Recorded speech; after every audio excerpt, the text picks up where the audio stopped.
So I would now like to introduce our United Way priorities. As you know, 2 years ago, we conducted a comprehensive community-centered strategic planning process, which were reflected in our priorities in our meeting last year, which seems like eons ago now. While the pandemic has began raging, we found that our targeted focus aligned with the needs that were made critical by COVID. As a result, our priorities will remain largely the same, but we will fine-tune our focus at the committee level around food access and crisis intervention, including housing-related needs. We will continue to provide funding for educational programming and discern the effects of the digital divide. I will also provide information and context to the abundant programs we offer year-round to provide capacity and resources to your organizations. Thank you. So I want to thank you so much for coming today, and thank you again to Dr. Gakey. Today we'll go over how to apply for funding and partner organizations requirements. We'll also speak to the added benefits of being a United Way partner. And reminder for those of you that have not yet said your name, information, organization in the chat box. I know this is my 10th time saying it today, but please do so because we need that for you to receive credit for attending today. We will be looking at our chat box for a point of record to see which organizations were there. And just a reminder, this is a required meeting if you are interested in applying for United Way funding. So if you haven't yet, please go on and do so. If you have already, you don't have to do it again. We'll be looking from start to finish, but please go on if you have not and just do so. So just name and first name's fine, but just the organization is what we really need. Thank you. We can click through. Great, so our mission statement, we fight for the health, education, and financial stability of every person in our community.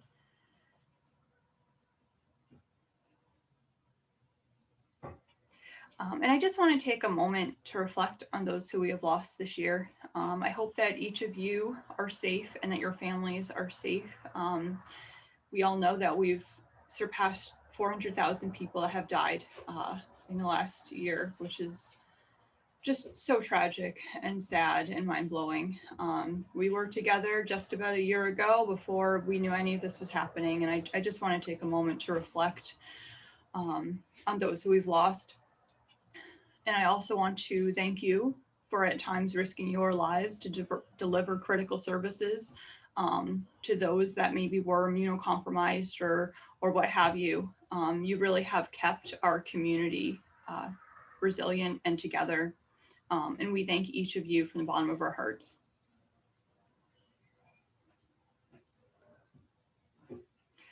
So I would just want to remind you to help us live united. You can use this Live United, hashtag Live United on our social media accounts when referencing our partnership. So what you've all been waiting for are requests for proposals. The link will not go live until February 8th, 2021. You will then have 6 weeks to apply. However, we will not be granting extensions, so please do not wait until the last minute. Inevitably, I receive a lot of calls the day of. We give you 6 weeks, and I'm sorry we do not grant extensions, so I'm saying that twice. So again, just please mark your calendars now.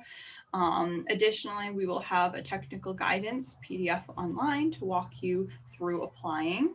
We also have an amazing staff person, Rebecca Lull, who's in here somewhere, who is your technical guru and can help during this 6-week time period. All questions should go to ci-inbox@uwdor.org. And Rebecca, maybe if you can put that in the chat box, that would be great. Or Emily, and remind you that I cannot guide you on any content related as I do not make any funding decisions. So if you say, hey, Melissa, I've got this great program idea, I'm going to say, well, go ahead and apply, but I can't tell you if it's good idea, bad idea, if it will receive funding, if it won't receive funding. That's not my job. I facilitate the process, but I do not have a personal aspect in the funding decision. That's because we have 200 grants reviewers. which are amazing community leaders, and probably some of you on this call have been part of our grants review process. And if you haven't, just shoot me an email. Be happy to include you. I still am in the recruiting process for this year. All grant reviewers review about 5 grants using the same evaluation tool. There are community leaders that have been recommended to help with this process, and many have nonprofit or foundation experience. We ensure that you all disclose any potential conflicts and that any nonprofit staff that review cannot evaluate within the category they are applying for funding from, if that makes sense. At that point, we then pull together a panel meeting with each group under education, health, financial stability, and veterans needs. We then have we used to have a face-to-face meeting. Now we have Zoom meetings in which each grant reviewer defends their scores and comments. All scores, comments, and online assessments are then brought to our Community Impact Committee, which is a board subcommittee to allocate dollars and cents. Lastly, the board clarifies information, reviews, and approves these decisions. As it is the community fund, it is the community that makes our funding decisions. And I'm just going to quickly pause. Does anyone have any questions so far in the chat box?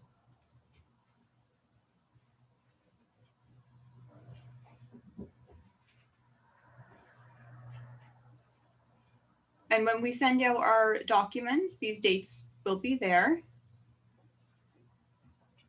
So again, just look out, you'll receive it. If you're signed on our subscription list, you should receive an email inviting you to apply if you're interested on February 8th. And if you're not, it will be on our website, but certainly if you're not, feel free to put your name in the chat box and we'll make sure you get subscribed onto that list. Okay, I'm going to keep going. So the grants review process takes place. Perfect, thanks. The grants review process takes place March through June. At that point, nonprofits are notified by letter of the funding decisions, and those are sent along with their contracts. Given the economic outlook and difficulties some agencies are currently facing, I will additionally schedule a call with each organization's leader before contracts can begin. And this is just a visual look at the process. This year, we have identified the looming housing crisis and hosted a community conversation with close to 150 community members that have participated.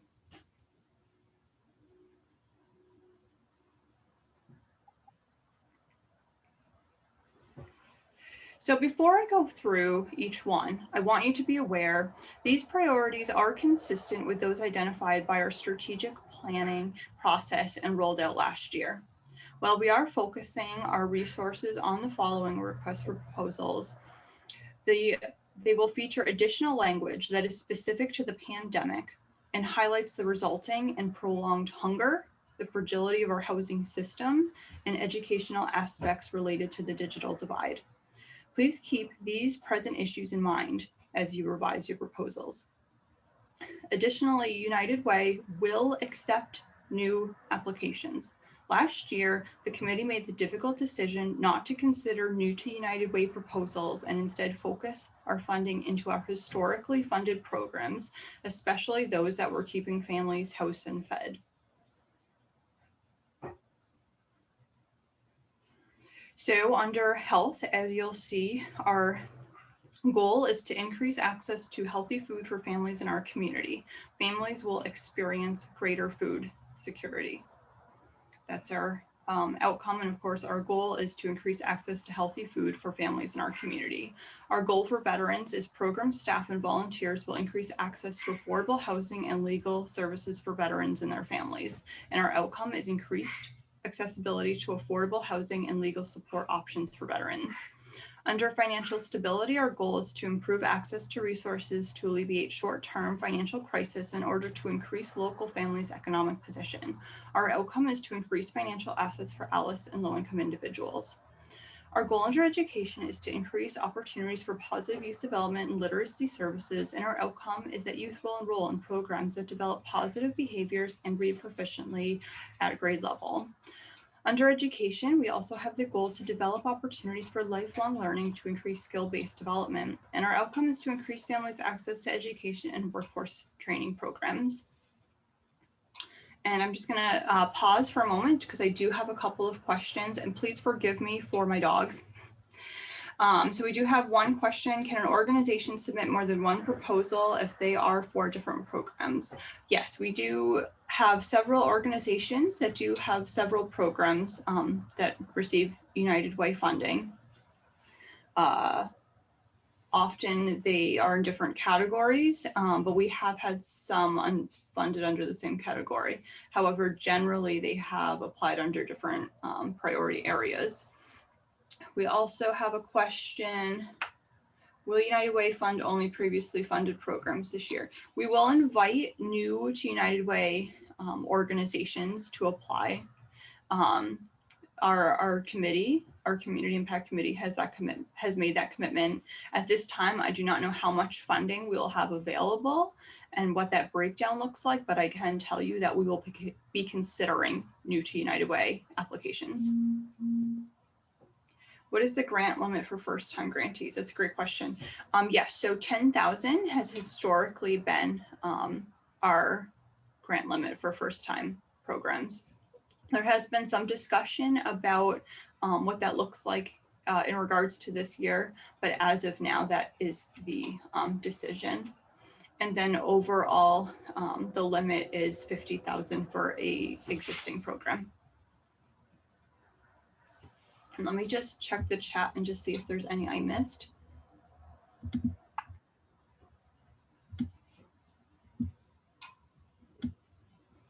I'm sorry, Melissa, did you say 15,000 or 50? 50, sorry. 50, right? For historically funded programs, correct. Thank you. Okay, I think that's all of them. I'll pause for one more minute. Does anyone else have a question before I continue? Like I said, this is last year's priority document, but we will be putting additional language around the digital divide, around food access, and housing, as those have certainly become vital issues during the pandemic. If a program has existed for some time, does it still count as first time? So a first time program, and I'm sorry, I know in the past sometimes our language has been a little confusing around this. It's a new to United Way program. So if this is the first time receiving funding from United Way, we consider a new to United Way program. Your organization and program may have already existed for 10 years, but if you're applying to United Way and receiving funding for the first time, then it's a new to United Way program.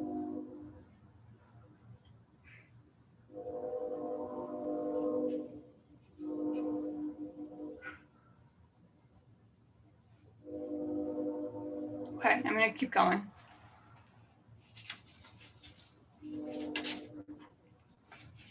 Great. So once your organization is selected for funding, these are the expectations. Your organization can expect a site visit, reporting, marketing, listing your organization as a resource, and attending relevant events. For those of you that are currently funded, please ensure you are in compliance with regards to our marketing standards, your logo on our website, your program materials, and social media recognition.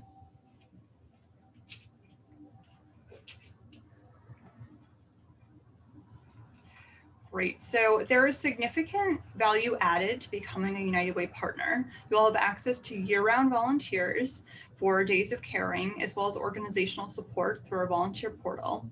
Also, you may attend our days of sharing and receive material goods to allocate to your clients and participants. You can take part in our community events, such as our recent housing community conversation, or events like today, our nonprofit training, to add capacity to your organization, as well as having abilities to network, especially in this virtually disconnected time. We also have 2 major fundraisers each year, which of course are virtual this year, which will promote awareness of your organization's great work. So if your organization is not selected for funding or you choose not to apply, you can still partake in many of these opportunities.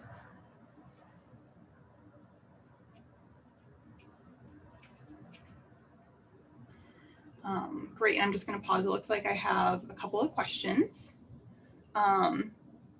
What about new programs run by historically funded organizations? Yeah, so if it's a new to United Way program, it would still have to, you could apply for up to 10,000 for that specific program. That's a great question. And do you fund smaller organizations? Yes, we do not have a cap on how large or small the organization is. We have some organizations that are just a couple folks and some that are probably 100. So it depends on who is, best meeting that community need and coming up with a community solution that's going to help people under our health education financial stability platforms. And let me just quickly go up and see if there's anything else.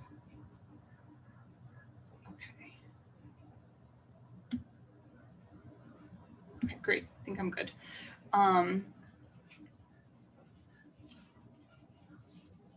Okay, great. So as you can see, we offer a robust volunteer program offering both ongoing and episodic opportunities. We have a significant volunteer reach and serve as the volunteer center of our region. While these have mainly been virtual, we hope to roll up our sleeves in person soon. As I mentioned earlier, if you have not yet signed up for our 21-day equity challenge, please do so now. And if someone on the team can drop down that link in the chat box to sign up, I know we put it in a couple of times previously, that would be great. The team has done truly an amazing job having 10 mostly virtual MLK month events.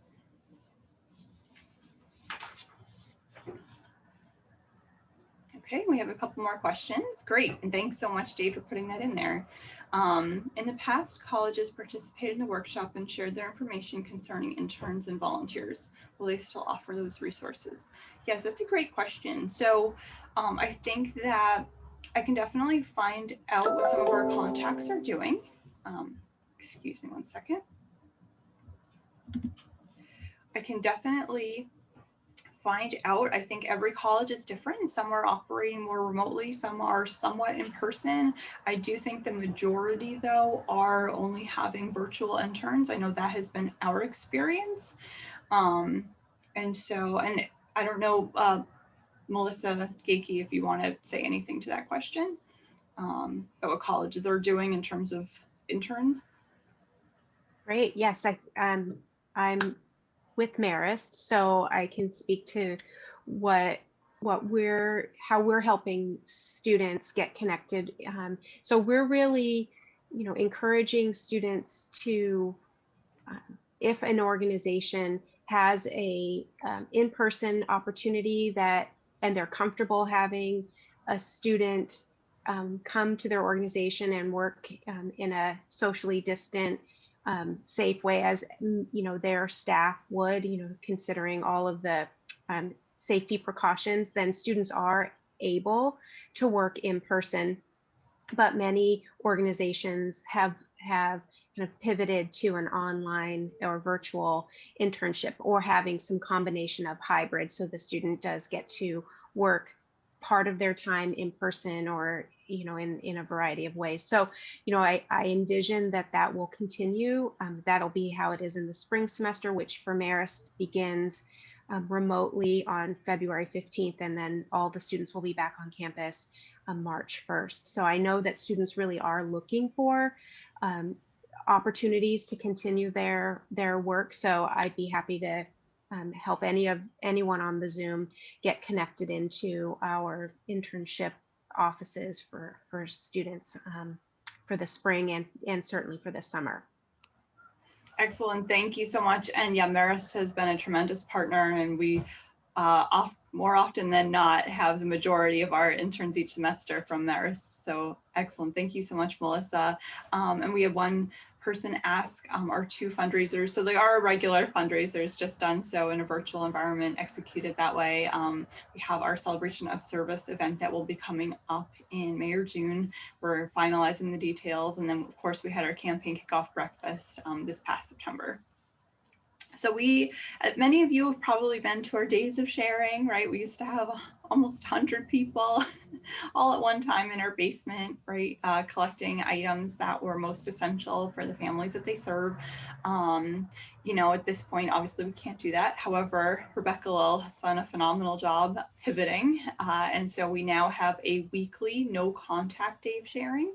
So if you are interested in selecting goods, for the families that you serve, it could be housewares, hygiene items, books, PPE, school supplies, housewares, a lot of different things we offer. You can just send a request of what the items that you need are to Rebecca, and she will put a package together, and then you'll schedule a pickup time.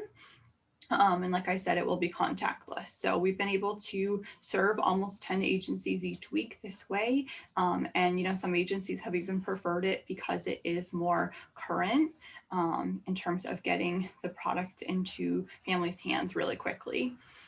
So please feel free to schedule your pickup today by emailing Rebecca Lull at rlull@uwdor.org. And Rebecca, if you wanted to add in your email to the chat box, or someone else can, that would be great.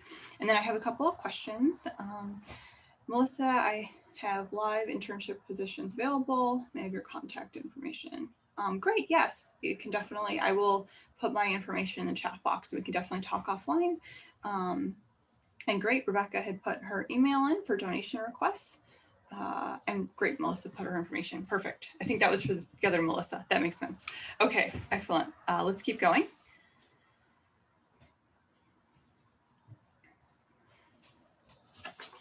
Okay, great. Well, you were here earlier, right? We offer nonprofit professional development opportunities twice a year, but there's more.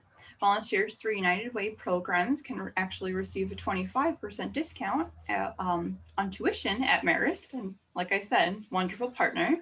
And staff at our funded organizations can receive up to a 25% discount at Mount St. Mary College. So we have those ongoing partnerships too, which is wonderful. And as you can see, we've had a lot of past topics. And I will be asking you in my closing remarks to, make sure that you let us know what we can offer next time at our next professional development training, because we decide those topics based on feedback and based on those surveys. So if you want to, share your opinion and your voice, just make sure that you fill out your survey. I promise it'll take no longer than 2 minutes, and get the opportunity to tell us what we should focus on next time. So we've offered a lot in the past, and sometimes we offer things again because they continue to be current or relevant, or what folks are most in need of. So just make sure you give us that feedback. Great. And of course, we have our community conversations that was in the before times, right? And this past October, we had one around housing needs. We hold our community needs assessment each year by inviting community stakeholders to comment on crucial local topics that inform our request for proposal documents. And we invite you to lend your feedback at future sessions. We had about 150 folks at our most recent community conversation around the looming housing crisis.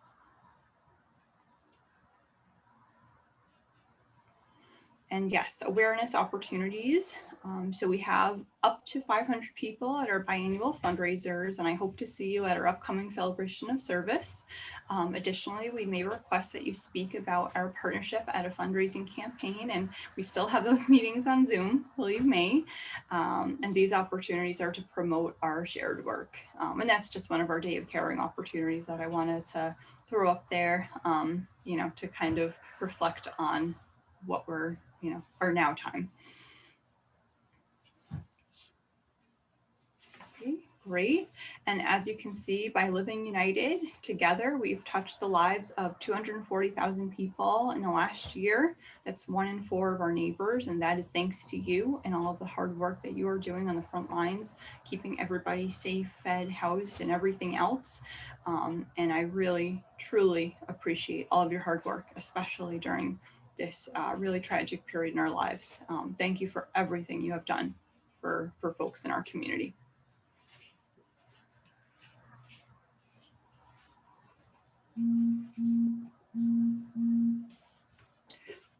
Great, so that's my contact information. if anyone has would like to reach out to me, like I said, if there's something I can't answer, I'll just let you know that. I'm very upfront. And if it is a technical question, make sure we get that to CI inbox. And if there's something I can't answer, and maybe it's not about funding or something else, I'd be happy to answer that. I just really look forward to continuing our partnerships and continuing to work with each of you.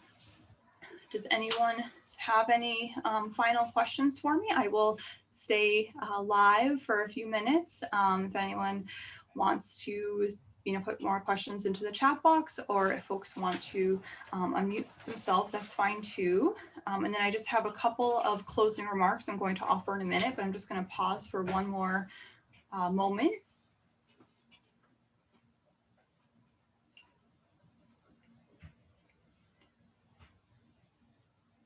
Thanks everyone for the feedback. Appreciate that. Thank you all so much for being here and spending the majority of your day with us.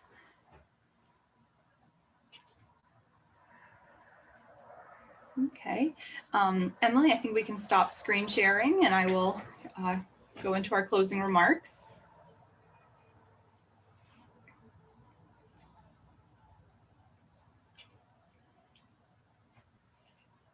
Great, thank you so much. So I want to thank you all so much for being here today.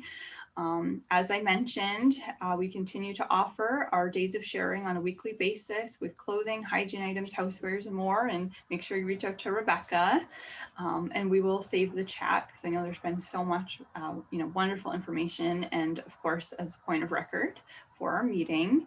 If you haven't signed up for our 21-day equity challenge, you still can. And I know that's been shared in the chat a couple of times. If anyone can share it one last time, that would be great. We hope that in 2021, each of us can more diligently commit to the important principles of diversity, equity, inclusion. Our Esprit Task Force meeting takes place on Monday. So Peter, if you can put that in there one more time as well, takes place on Zoom. It's an anti-poverty group focused around Orange County and Newburgh. And we have a listserv of 250 service providers that are dedicated to reducing poverty. And you can email Peter to get on that list. We also have a first-time homebuyers workshop that's coming up on February 24th. More to come. These are always informative and helpful to families in our community, and you can email Yaya to sign up. She does a fabulous job executing those. So those are a few things that are coming up in the short term. And I want to thank you again for attending. I want to thanks to all of our wonderful sponsors. Should any of you have any questions after today, my email is mclark@uwdor.ca.